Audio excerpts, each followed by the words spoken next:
This is Uncommonly Remarkable. We have surprisingly casual discussions about the lives and notable accomplishments of community leaders, entrepreneurs, and everyday folks like you and me. Think of this podcast as an opportunity to learn something new and to pick up on an entrepreneurial tip or two through open conversation. I'm Artis Beatty. I'm a doctor of optometry and the chief medical officer for MyEyeDr OD. Though we will inevitably touch on topics within my area of expertise, the opinions and conversations held here are separate from my work with my eye doctor. Welcome to the show. Today I'm joined by Bryan Hardy, holistic nutritionist and founder of Revitalized Man. Bryan nearly lost his life to a misdiagnosed ruptured appendix at age 18, setting off years of fatigue, digestive problems, and hormonal crashes. But that crisis became the catalyst for a journey into nutrition, healing, and mental health. In this episode, Bryan breaks down why gut health is the root of energy, mental clarity, and testosterone, and what every man needs to know to truly feel his best. If you've ever struggled with brain fog, low energy, or normal digestion that doesn't feel so normal, this one's for you. Ladies, gentlemen, all you remarkable people, please welcome Bryan to the show.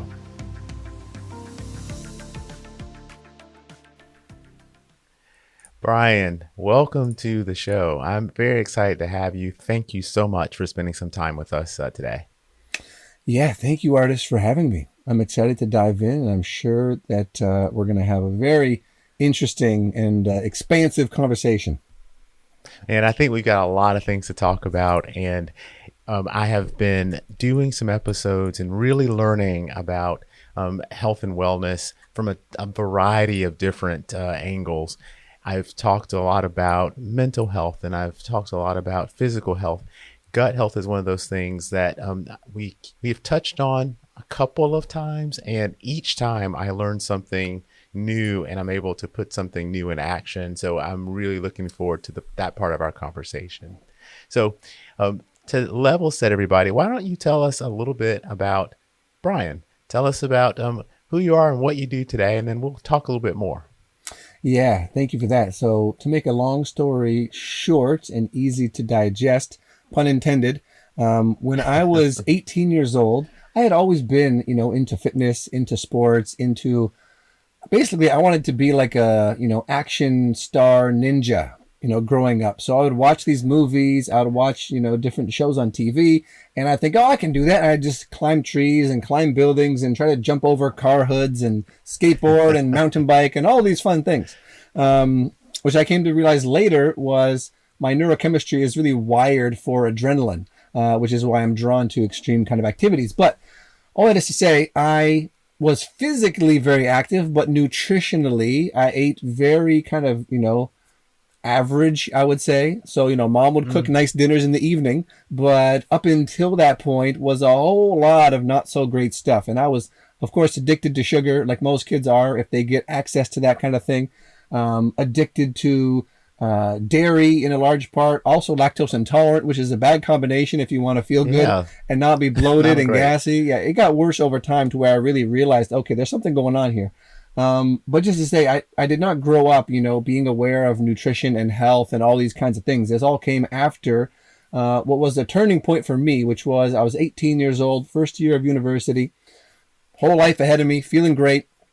And I just got really sick in the first week of my second semester, first year. So January, I got really sick and I felt weird. It didn't feel like a normal kind of a flu or fever. But I had those symptoms, but I also had this weird feeling in my stomach, but it wasn't localized to the right side at all. I say that because if anyone's had appendicitis or known someone who's had appendicitis, that's a telltale sign.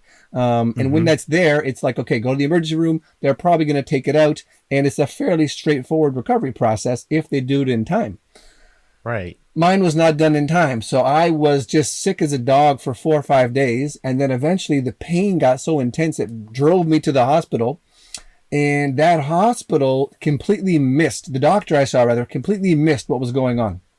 So he did an x-ray, gave me a ton of painkillers, which helped. I was glad to have those. But he did an x-ray and poked my belly a few times and then told me I had the flu. And here I am, 3 a.m. in the morning. I haven't eaten in 5 days.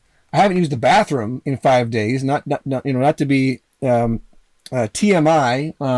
but talking about bowel movements and things like this comes with the territory when you're a nutritionist and focusing on gut health. So, sick for 5 days, hadn't eaten anything, hadn't used the bathroom. I'm on like 2 shots of morphine, just sitting in this wheelchair they put me in. And I'm just like, I felt like I was dying. And here they're saying, go home and sleep it off. And luckily I didn't do that, because I would have ended up in I might not be here today. My mom came, picked me up from school, drove me, went to a different hospital. They did a CT scan. They say, you're a mess inside. We have to do surgery right now. You might wake up with a colostomy bag if it's worst case, but hopefully it's just your appendix. Luckily it was. And so they cut me open, a big old incision right down the middle, cut me open, cleaned me up, pumped me full of antibiotics for about 2 weeks. I lost about 20 pounds during those 2 weeks, just being mostly bedridden and on a liquid diet. And it showed me a few things. First of all, how fragile life is, how close I had come to not being here. Mm-hmm. And also that I needed to pay attention to what I was doing, because clearly, something wasn't working. Like, this shouldn't just happen. And when I asked the doctors and the nurses, like, why did this happen? Like, was there anything I could have done to prevent this?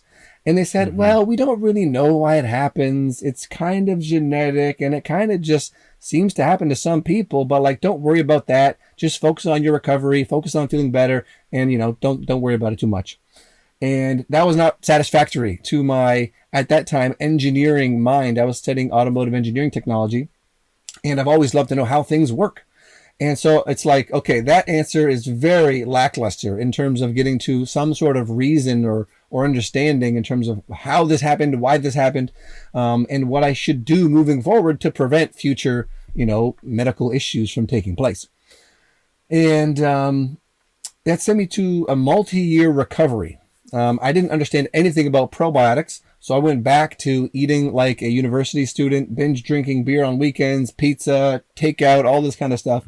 Created all kinds of imbalance, yeast imbalance, bad bacteria, you name it. So that led me to basically bloated all the time, can't digest most of my food, gassy all the time, tired all the time, can't think, can't stay awake in class, no sex drive, no libido. And I'm like 19 years old.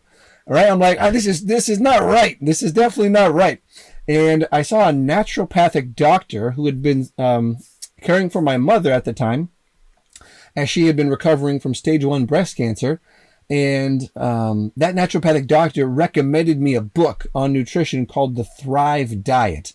And it was reading that book that blew my mind to see just how impactful food and nutrition can be. And how we can use specific foods, specific herbs, specific natural supplements, vitamins, minerals, etc., to drive performance and to help our bodies work better, our brains work better, of course, our guts work better, and that usually happens in a synergistic fashion, because what's good for the gut is also good for the brain, right? Is also good for the immune system, and so that just like set me on fire, and I basically unofficially decided that I was just gonna obsess about this and study this first until I could get myself feeling better, which took about 4 years of kind of trial and error and working through various things. Mm-hmm. So that was my personal thing. And then by the time I made it through that, I'm like, well, this is the only thing I really care about. I'm not going to go back to designing car parts and sitting on a computer, which I would never survive doing that kind of work anyways. I'm far too high energy and, people oriented, to do that. And so I ended up leaving the university model after doing a year of all the basic, pre-med courses on that track, thinking, naturopathic medicine, chiropractic medicine, but then deciding 7 more years of full-time school and a couple $100,000 of debt before I could start helping people was definitely not something I could happily take on. And that led me to the Institute of Holistic Nutrition, which is a fantastic private institution up here in Canada. And they now serve people online. Thank you, COVID. But at that point, it was all in person, all in class, and really university level chemistry, biochemistry, anatomy, physiology paired with, Eastern medicine, Ayurveda, herbalism, applied nutrition, all these various things that really brought together a great foundation for me to understand a bigger picture and then to be able to serve people in that fashion. And I've been doing that ever since, and full time since late 2019, specifically working with men who are struggling with both digestive issues as well as brain and fatigue kind of symptoms that tend to come in that package. Wow. Wow. What an amazing story. Before you had the appendicitis, if you think about how you felt leading up to that versus what happened as you began your recovery and you realized, man, I'm not feeling great.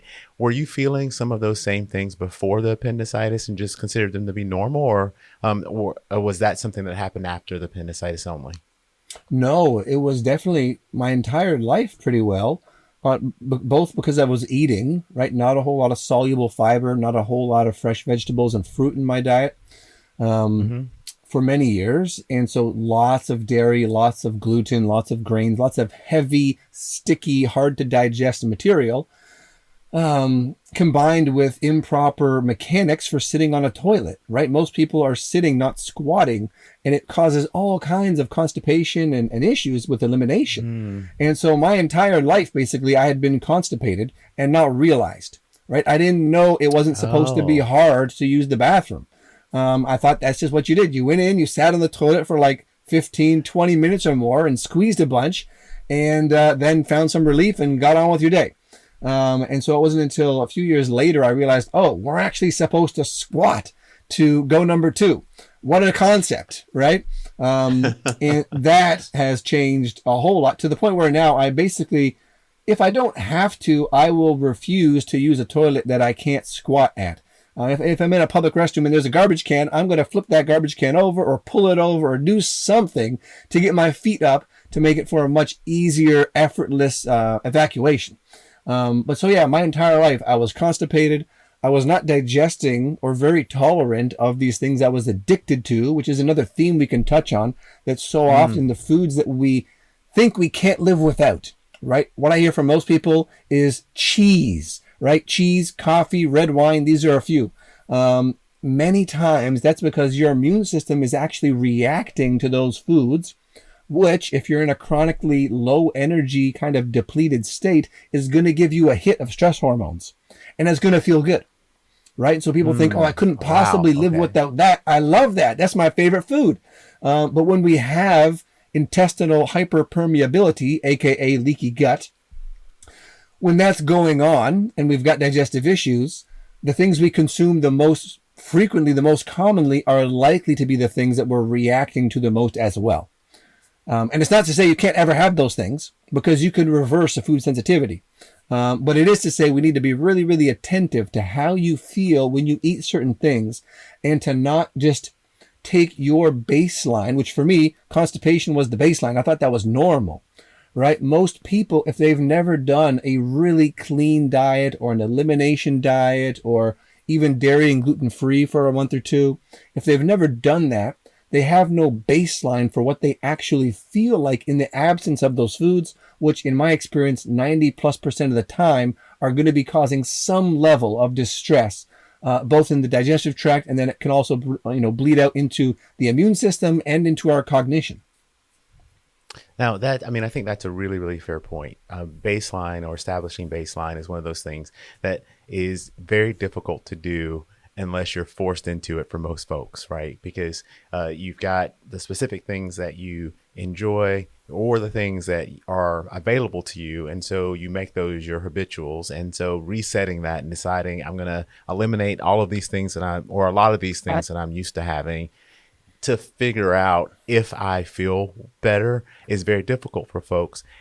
I mostly hear people do it when they're forced to. So they've had some extreme digestive distress, or they have some extreme illness, and then they start to eliminate things one at a time to figure out where the problem may have come from. But that may not be the best way to approach it if you're trying to look for the way to feel your best or be your best. Yeah, and luckily there's some pretty darn effective forms of testing we can do now, right? So if someone isn't ready to take on an elimination diet, which is quite an endeavor, it's not an easy thing to do. It becomes easier once you get into a few weeks of doing it. You get into a rhythm. And most people tend to realize, oh, this is great. It really simplifies my choices. And I just feel better, right? I feel more energized. I feel clearer mentally. If they work out, I'm recovering from my workouts more rapidly. So that's, once they get a taste of those benefits, it tends to self-reinforce. But you can do both. There's some decent blood testing you can do. And that'd be more like a functional food sensitivity test if people are looking for like what to Google or what to ask their doctor about. And then one I've come across recently, and I can, share links to all these things, for anyone interested, but one I've come across more recently, which I've seen to be quite effective, and also non-invasive and very inexpensive, which is great, is something called a bioresonance test. And so this is looking at sensitivities more on a energetic or electric kind of level. Because what you start to realize, the deeper you get into health and food and nutrition and all these things, is that biochemistry is important, and almost underneath biochemistry is like the physics of how our bodies work, right? The charges that are involved, the positives, the negatives, and the resonance or not dissonance, right, that we might have with a certain food. And so, and there's many ways to look at this, and I won't, get into it too much, but just to know that there have been very, very well vetted technologies around for decades at this point, that can use things like the acupuncture meridian system, right, which we know to be legit and to have strong effects for all kinds of things. And that's working on electrical signals, right? We know that we can use something like that to measure how, I'll say, beneficial or not a certain food or herb or whatever, supplement of any kind, is going to be for you. So yeah, I highly recommend people to look into these things, and just to know that there are ways to do this and to get a good sense of what you're likely reacting to without having to be a super, mad scientist and like eliminate everything from your life for 30 days and then slowly, piece by piece, reintroduce. Because that's not easy. It is worth it, but it's not easy. That's fair. Bryan, you mentioned you received a book after the surgery, and that book is kind of gave you the spark. What was it in the book that was the spark for you that made you think, man, I really been thinking about this the wrong way, and I really think I should pursue it differently? Yeah. So again, my interest in athletics and being fit and being strong and being, not specifically, I was never specifically dedicated to one sport. I played tennis, I played hockey, I skateboarded, I rollerbladed, I did weightlifting. I wanted to be just well-versed, and well-rounded across the board. And so this book in particular, the author was coming at it from a endurance performance lens, because that was his sport of choice at the time. He was running triathlons. And so it showed me that, okay, you can use food and specific combinations of food both to perform better as an athlete, to last longer in the race or in your training, and to use more of the herbs, vitamins, minerals to support the endocrine system, to support your recovery, to support your ability to train more consistently. And so it was just seeing food as, where up until then, I was pretty much, eat your protein, right? Get enough protein was like my main rule of nutrition, as long as I was working out and lifting weights. So get enough protein, get enough calories, because I've always been very lean. So for me to gain weight, I have to kind of force feed myself. So get enough protein, get enough calories, and eat what tastes good, right? That was like my operating system. That's all I knew. And now I've got this guy showing me, oh, there's all these different factors. And when you play with those and manipulate those and bring in more support on essentially a cellular level, you can get so much more out of your system. You can feel so much better. So that really spoke to me. And just, it got my experimenter mind thinking like, okay, what can I do? And so the next day, pretty much, I'm at the bulk food store looking for, gelatinized maca powder, or, organic pea protein, like all these different things, which now are quite common, but this was like 2009, 2010. So not quite as popular. Yeah. And I became, the kid showing up to his lectures with a liter of freshly made, homemade green juice instead of, coffee and Timbits, which are, Tim Hortons, if people aren't aware, they're basically small donut little things. And that's what most of my colleagues would have, right? They'd have a breakfast sandwich, they'd have their whatever, scrambled eggs and a coffee or an iced cappuccino or whatever it was. And I'm there with a mason jar of green stuff. And I felt ashamed. Honestly, I would hide the jar under my desk and just quietly take sips because I didn't want people thinking I was weird. And now it's like the total opposite, right? Now green juice is like a status symbol, which is really funny. Everybody's got it. Yeah, really funny. But just to show where the culture was at that time, it was quite a different place. And how did you start to think about taking it from I'm doing this for myself to, you know what, other people could benefit from what I've learned, and so I really want to start to help other people look at things differently. Like, how did that transition happen?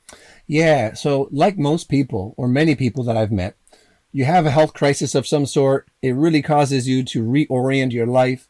And many times, it certainly was the case for me, and I've seen it so many times across the board, is that the more you take your health seriously and start to feel better and better, you tend to want to, most people end up with some form of either personal development or spiritual seeking, spiritual development, spiritual practice. These things tend to go together.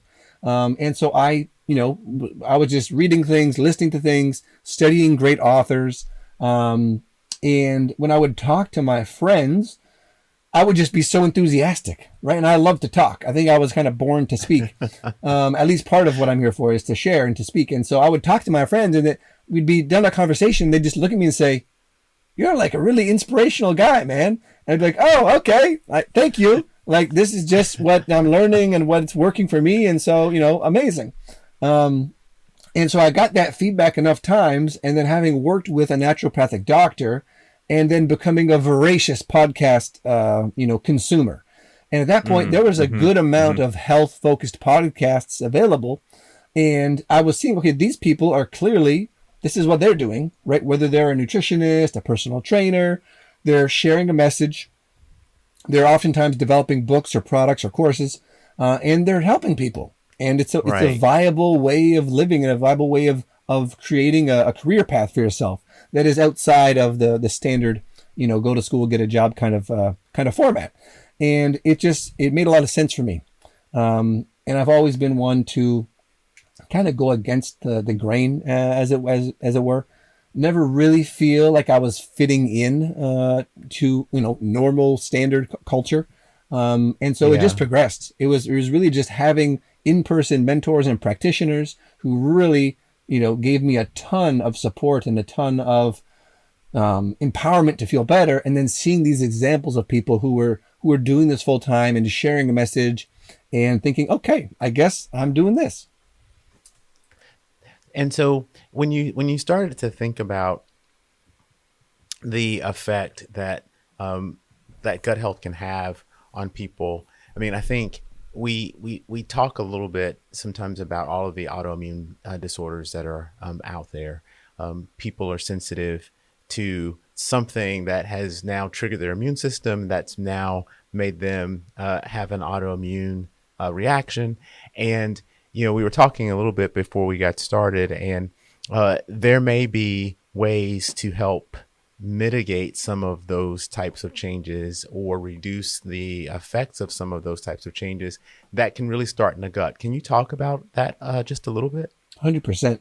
And I mean, it started off as book knowledge because in school we learned that autoimmunity in the majority of cases is going to have as one of its ingredients or precipitating factors is going to have this intestinal hyperpermeability, right? So, AKA leaky gut, which some doctors still deny is a thing, which to me is mind-blowing because there's a lot of research about these things. But the whole idea there for people who aren't familiar, I'll make it really short and simple, is that when the lining of usually the intestine, the small intestine, where the majority of absorption is happening in terms of your nutrition, when that lining is damaged, and it could be damaged from actual chemical toxicity, it could be damaged, physically damaged, either from trauma, from overexertion. If you're an athlete, you've been running for 4 hours in the hot sun, that can cause temporary, gaps in that lining, in the integrity of that lining. Or it can be damaged from pathogenic bacteria, parasitic infection, yeast overgrowth, you name it. And so when that is present, what tends to happen is pieces of usually proteins, because proteins are and amino acids, but more so proteins are what the immune system responds to as an invader, right? And so we get a piece of undigested protein. Maybe it's a little bit of casein from some milk you had, or it's a little bit of gluten from a piece of bread you had. Those are two common ones. That protein gets through that gap where it's not supposed to be. It's not supposed to be in your bloodstream because it's not broken down into its amino acid parts where the body will then use it for whatever it's going to use it for. And so the immune system sees this and it says, okay, this is an invader. This is not supposed to be here. We need to tag this. We need to attack this. We need to get it out of the body. And if those proteins happen to resemble proteins in your own tissue, that's where there's this like misidentification that takes place. But again, the first ingredient, or one of the key ingredients to this, was the fact that it got through that gut lining, which is supposed to be an impermeable barrier. It got through that lining in the first place.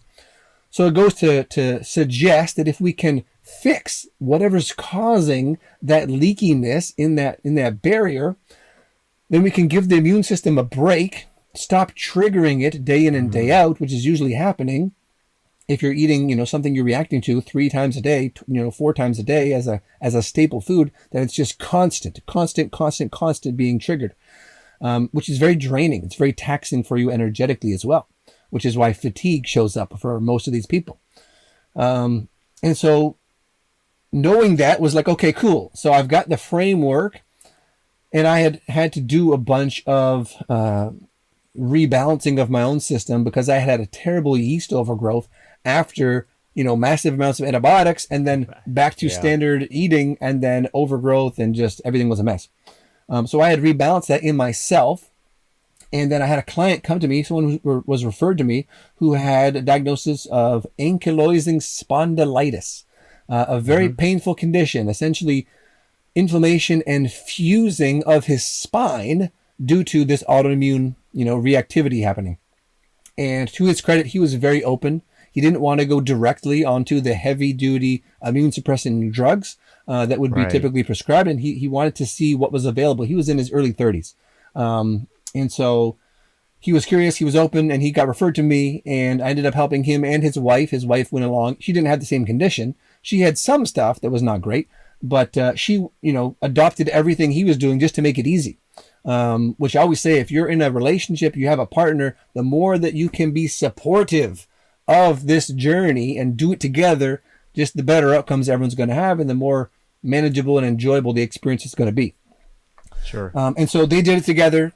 And within a period, so when I first met him, if he were to, now at this point, he didn't know what he was reacting to. He just knew if I have a flare up, I'm basically in bed for 1 to 2 days, heavy duty painkillers, and then balancing that out with heavy duty stimulants, right, on top of coffee and sugar, heavy duty stimulants like ADHD medication just to be functional, right? Because he was running his own business. He didn't have staff. He could, tell them to do all the work. He was running everything. So it all depended on him. And so he was back and forth, sedatives, painkillers, stimulants, sugar. It was a really, really not a great place.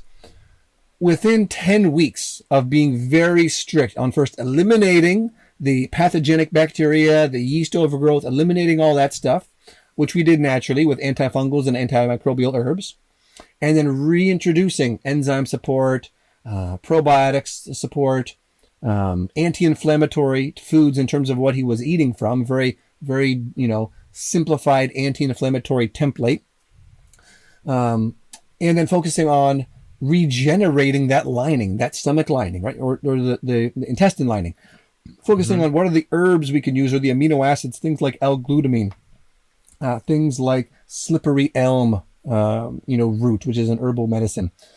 These things, which are very soothing and supportive to that lining, we go through that in a stepwise fashion. And at that point, he was both feeling better than he'd felt in like a decade. He's like, okay, this is, fantastic. This is working for me. And then he got exposed to, we later found out it was a combination of soy and gluten that was in a sauce at a Thai restaurant that he didn't know was in there. And instead of 2 days in bed and having to go straight to those painkillers and being basically knocked out, it took about 3 hours for him to feel more like sort of back to his baseline. Which is still not ideal, but it's a whole lot better than 1 to 2 days. Yeah. And this absolutely. was in a 2 to 3 month period. So it doesn't have to take months and months and months for people to notice significant changes, because when you give the body what it needs and you remove what is holding it back, it wants to bounce back, right? It wants to regenerate. It wants to be resilient and really show up in the way that it's designed to, which in my view is one of vitality. It's one of performing as a miraculous, interconnected system of systems that is always doing its best to support us. That's amazing. And so with this gentleman, I would assume you guys did some of the testing that you mentioned earlier to understand what he was sensitive to, or did you eliminate things off the bat? Yeah, we didn't even need to. And at that point in time, I didn't have easy ways for people to do this kind of testing. This was, some years ago. And so in those cases, and especially because, he didn't have an infinite amount of funds to work with. And so when someone's more on a budget, I'd much rather them put that money towards really good, clean food and really good therapeutic grade supplementation rather than the testing, because symptoms alone can tell you like 90+% of what's going on, right? So we could do testing and it would confirm what we're already going to do. So in that case, I'd much rather just treat first, right? And if there's something lingering after we treat, then we could go back and do testing and dig a bit deeper. But in most cases, when you have the right approach, that treatment period is going to ameliorate, all of the main issues.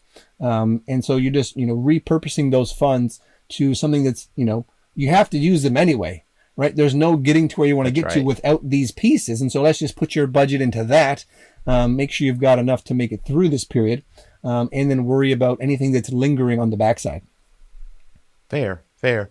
So what led you then to concentrate more specifically on men's health with the Revitalized Man? Yeah, so it was a very natural process in two ways. I come to realize in my mid to late 20s that I had been really blessed to have grown up in father-son groups with my dad in the church, going on retreats together, doing fun things together, doing scary things together sometimes too, and sharing really openly and honestly, but in a supportive way. So I had that from being, halfway through elementary school up until the end of high school, which I came to realize later is not that common. Even these days, not even everyone has a father, at home for those years, let alone someone that's taking them to these things where they're bonding with other men and boys and really, breaking some of the stigma about, you can't cry, you have to always keep it together, suck it up, move forward. There was some of that in my childhood, certainly, but there was also this more sensitive side, which was super empowering. And so exploring that further, going on men's retreats, finding men's circles, when I was older in my mid to late 20s, and seeing how much of a gap there was and how so many guys didn't have any reference of anything like this, and seeing how women tended to have many options and to be pretty proactive in terms of finding care for themselves, finding support, finding options, especially in holistic health. It's a female dominated field. And so I thought, okay, clearly there's guys that need support. Clearly there's guys that are going to feel more comfortable talking to another man that they can relate to. They can sort of drop the mask. They can be real with, and they can talk about anything with, and I'm not going to judge them or ridicule them or whatever, because I can relate. And so it was really that. It was seeing that, this gap in terms of public facing options that were specifically supporting men. And then seeing that space of working with men and listening to men and just also challenging their thinking in the ways that it's not serving them, those were things that I had picked up rather unintentionally just by living life. And I saw how valuable those things were to support people, specifically in the context of taking their health back. I think that is an amazing point. I mean, when you think about just men in general and the way we tend to approach healthcare, we're pretty gung ho on the fitness side. You know, I can go, I'm going to go to the gym, I'm going to do these things, I'm going to kind of handle it on my own. But most, even symptom driven healthcare visits are really tough for most men to do. And if you think about the world of, say, eating disorders or depression, or you can almost name it, right?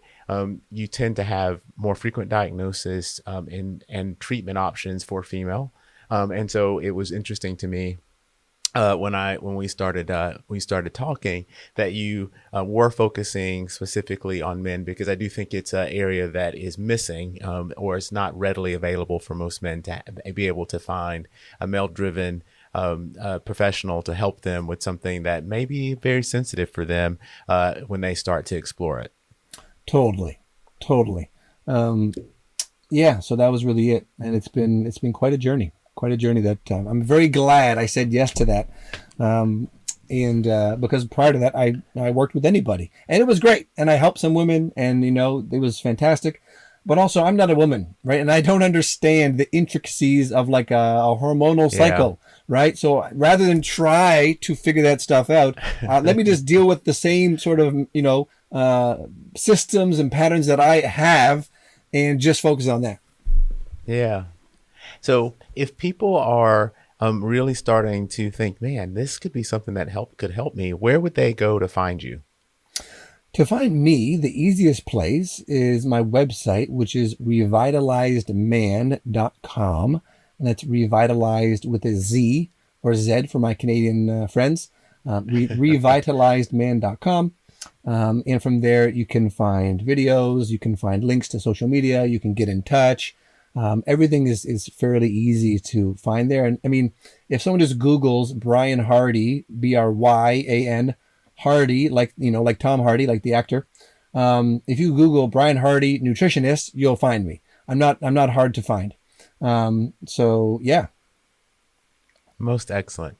And if you were listening to this, let's make it your 17-year-old self, and you're thinking, I don't know, maybe this makes sense to me, maybe it doesn't. Are there some specific things that people should think about that in their current lives that maybe spur them to seek out some help? Yeah. So for me, and I know this is true for a lot of people, and it's just kind of the human condition. It's like, unless we have enough pain, right, to drive us in a certain direction, especially men, we're likely not to take action. But when I found out, because I struggled tremendously with acne from about age 13 up until, I guess, 18, 19. And once I realized, oh my God, this is mostly driven by what I'm consuming, right? I could have perfect glowing skin and have none of the insecurity of, popping pimples and bleeding and scabs and all that whole mess, which is not a fun place, no matter what age you are. Right. But I know there's a lot of younger people who deal with that and they think, oh, this is just hormonal. And I've not seen this case where you can't get tremendous improvement, if not complete removal of things like acne, which can be a real pain in the ass, that you can't treat that by just cleaning things up internally. So that would be one thing. It's like, what are the signs your body is giving you that something might not quite be right? If you're gassy regularly, burping, farting, feeling heavy after meals, if you don't have a really good, easy bowel movement every day, that's a problem, right? That is a problem.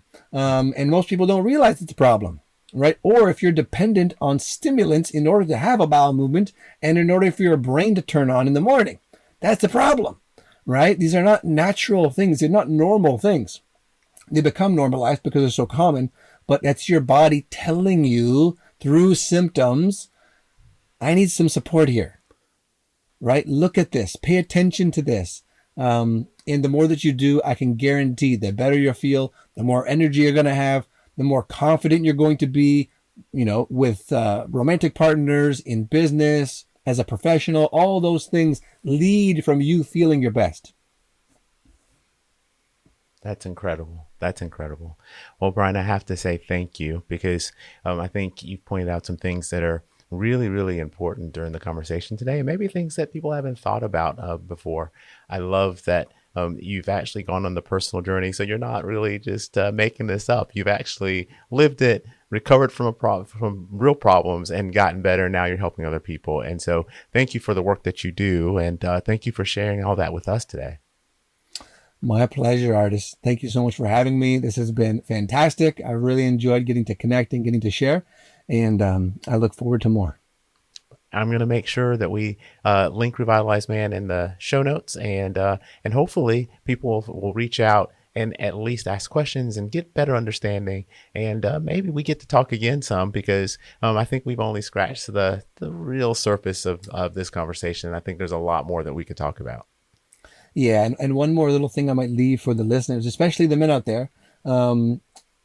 There's a free guide on my website, which is all about, you might ask, well, how does this connect with the gut? Well, very clearly, the gut allows us to build all the things we're going to build, whether that's hormones, it's testosterone, whatever it is, neurotransmitters, all the things that allow us to feel good and to feel strong and to feel vital.